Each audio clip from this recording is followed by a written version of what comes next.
अस्सलाम वालेकुम, मैं हूं फरीद रईस और आप देख रहे हैं अमदराबरी के साथ। व्यूअर्स, पाकिस्तान और भारत की तारीख तनाज़ों, जंगों, इख्तिलाफात, बदगुमानियों और साजिशों से भरी पड़ी है। रियासत जम्मू और कश्मीर पर भारत का गासबाना कब्जा सब नफरतों और मुखासमतों की जड़ है। ये एक ऐसा जख्म है जिससे हर वक्त और हर लम्हा खून रिश्ता रहता है। इस खुले जख्म पर मरहम रखे बगैर दोनों ममालिक में पक्की दोस्ती का ख्वाब महज दीवाने का ख्वाब है। लाख MFNs हो जाएं, कश्मीर का मामला हल हुए बगैर खित्ते में अमन और सलामती की तवक्को बेसूद है। सियासत के बाद दोनों ममालिक में अगर कोई कदर मुश्तरक है तो वो है क्रिकेट, लेकिन पड़ोसी मुल्क ने खेल को भी अपनी जागीर समझना शुरू कर दिया है। पाकिस्तानी नौजवानों से कसूर हो जाए या वो फांस लिए जाएं तो हर सजा उनके लिए जायज, लेकिन भारत की बड़ी से बड़ी गलती और जुर्म से आंखें चुरा ली जाती हैं। ऐसा ही कुछ वनूद कामली के बयान पर हुआ जिसने इंकिशाफ ये किया कि 1996 वर्ल्ड कप सेमीफाइनल फिक्स था। इस धमाकेदार बयान पर बजाय तहकीकात भारतीय बोर्ड ने मामला दबाने की कोशिश की और तो और इंटरनेशनल क्रिकेट काउंसिल ने भी इसका नोटिस लेना शायद जरूरी नहीं समझा। इस सारे मामले पर हम बात करेंगे ICC के साबिक चेयरमैन एहसान मानी साहब से, लेकिन बात करने से पहले देखते हैं इस मामले के ऊपर हमाद अहमद की रिपोर्ट।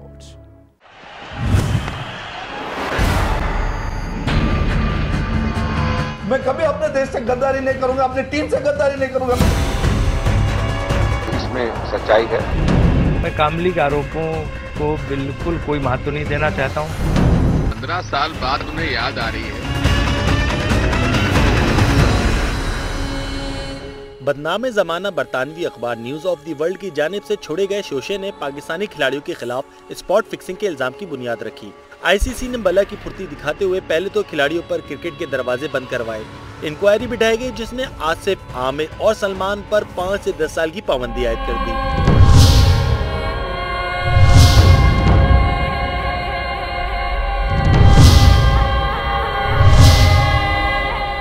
बात यहीं खत्म नहीं हुई, बल्कि बरतानिया में इन्हें 6 माह से 2.5 साल तक के लिए सलाखों के पीछे धकेलकर निशाने इबरत भी बना दिया गया।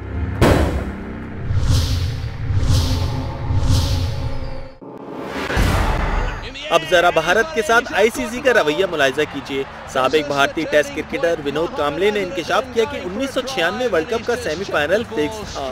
भारतीय टीम ये सेमीफाइनल श्रीलंका के खिलाफ जानबूझकर हार गई थी। इस इंकिशाफ पर शायकीन क्रिकेट समझे होंगे कि शायद पाकिस्तानी खिलाड़ियों की तरह विनोद कांबले के बयान को बुनियाद बनाकर भारतीय खिलाड़ियों के खिलाफ भरपूर कार्रवाई की जाएगी, लेकिन कहाँ साहब, भारत के खिलाफ कार्रवाई करते तो ICC का दम खुश्क होता है। बल्कि ये कहना दुरुस्त होगा कि इंटरनेशनल क्रिकेट काउंसिल पर भारत का तसल्लुत है। सो इस इल्जाम की तहकीकात के बजाय विनोद कांबली को झूठा करार दे दिया गया। नई दिल्ली में नौजवान के हाथों थप्पड़ खाने वाले ICC के सदर शरद पवार ने मीडिया से बातचीत में कहा कि विनोद कांबली के तमाम इल्जामात बेबुनियाद हैं। I honestly feel कि उनके जो एलिगेशंस है ये इररिस्पॉन्सिबल स्टेटमेंट है। इसमें कोई, मैं सौरव गांगुली, सचिन तेंदुलकर, अजीत वाडेकर, ये लोग जो कहते हैं इस पर मेरा ज्यादा विश्वास है। वो सच्चा है तो इतने दिन खामोश क्यों रहा? हालांकि इससे पहले भारतीय वजीर खेल अजय मैकिन के मुंह से निकल गया था कि मामला हसास नौयत का है, इसकी तहकीकात होनी चाहिए। भारतीय क्रिकेट बोर्ड के साबिक नायब सदर सुनील देव ने भी विनोद कांबले के इल्जामात पर कहा कि दाल में कुछ काला है, मामले की तफ्तीश होनी चाहिए। अगर इसमें सच्चाई है और मैं समझता हूँ कि इस मामले की छानबीन और गहराई तक के जाया जाएगा ताकि सच्चाई और तथ्य क्या है वो सामने आ सके। लेकिन अंदर की आवाजें भी भारतीय क्रिकेट की कर्ता धर्ताओं की जमीन ना जगा सकी। इंडियन क्रिकेट बोर्ड तो शायद इस मामले में कुछ न करे, लेकिन ICC का चुप साधने से साबित होता है कि इसका जोर भी कमजोरों पर ही चलता है। अमन बराबरी के साथ के लिए हमाद अहमद, आज न्यूज। रिपोर्ट आपने देखी और अब बात करते हैं हम ICC के साबिक चेयरमैन एहसान मानी साहब से, जो कि हमारे साथ मौजूद हैं। एहसान मानी साहब, सबसे पहले तो मैं आपसे ये जानना चाहूंगा कि पाकिस्तानी खिलाड़ियों को तो एक अखबार की खबर पर सजा हो जाती है, लेकिन विनोद कांबले ने जो इल्जाम आयद किया इस पर कोई तहकीकात क्यों कर नहीं हो रही? देखिए, इसमें एक तो ये दोनों कॉम्परेबल नहीं है। जो पाकिस्तानी खिलाड़ियों के खिलाफ कदम उठाए गए वो एक अखबार की वजह से सिर्फ नहीं था, उसके बाद काफ़ी उनके खिलाफ एविडेंस निकली।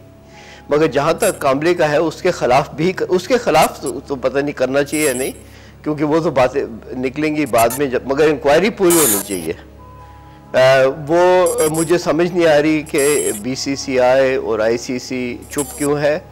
कामले को बिल्कुल इंटरव्यू करना चाहिए, उसके एलिगेशंस को इन्वेस्टिगेट करना चाहिए और हमें पूरी तसल्ली देनी चाहिए कि उसमें जो उसने कहा है उसमें कुछ सच है या नहीं है। अच्छा एहसान वानी साहब, एक बात और कि ICC ने हमेशा भारत की ही बात मानी है। अब ये विनोद कामली का मामला जो सामने आया है, क्या आप नहीं समझते कि इस मामले को दबाया जा रहा है? भारत को इतनी रियायत आखिर क्यों कर दी जाती है? देखिए, ये गलत बात है कहना कि सिर्फ भारत की बात मानी जाती है। ये एक ICC बोर्ड की डिसीजन होती है जिसमें हर एक टेस्ट प्लेइंग कंट्री यानी 10 मुल्क और 3 एसोसिएट मेंबर 13 डायरेक्टर होते हैं जिनकी वोट होती है। तो ये कहना कि ऐसी बात में किसी एक मुल्क की बात मानी जाएगी, ये गलत है।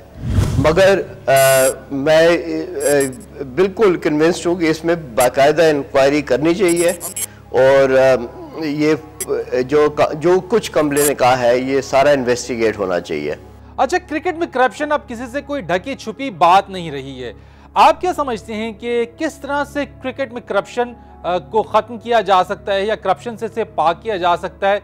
और क्या ऐसा नहीं कि ऐसा आप नहीं समझते कि ऐसा हो रहा है कि ताकतवर को छोड़ दिया जाए और जो कमजोर है बस उसी को जो है उसकी गर्दन पकड़ ली जाए?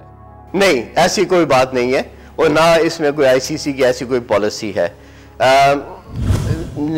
जो दूसरे मुल्कों में होता है, अब देखें पिछले सालों में ऑस्ट्रेलियन प्लेयर्स ने, खिलाड़ियों ने कई दफ़ा कहा है कि उन्हें अप्रोचेस हुए थे बुकी से, मगर फ़र्क ये है कि उनने एकदम अपने क्रिकेट बोर्ड को बताया और क्रिकेट बोर्ड ने आगे ICC एंटी करप्शन यूनिट को बता दिया और जिनने बाकायदा उस पर इंक्वायरी की। जो हमारे प्लेयर्स हैं वो चुप रहे, इनफैक्ट वो इन लोग बुकी के साथ मिल गए और करप्शन में उनने पूरा हिस्सा लिया। ये फ़र्क है। एहसान वानी साहब, इस मामले पर आपसे मजीद हम बात करेंगे, हमारे साथ आप रहिएगा। व्यूअर्स, एक ब्रेक लेंगे और ब्रेक के बाद इस मामले के ऊपर एहसान वानी से बातचीत का सिलसिला जारी रखेंगे। Stay tuned.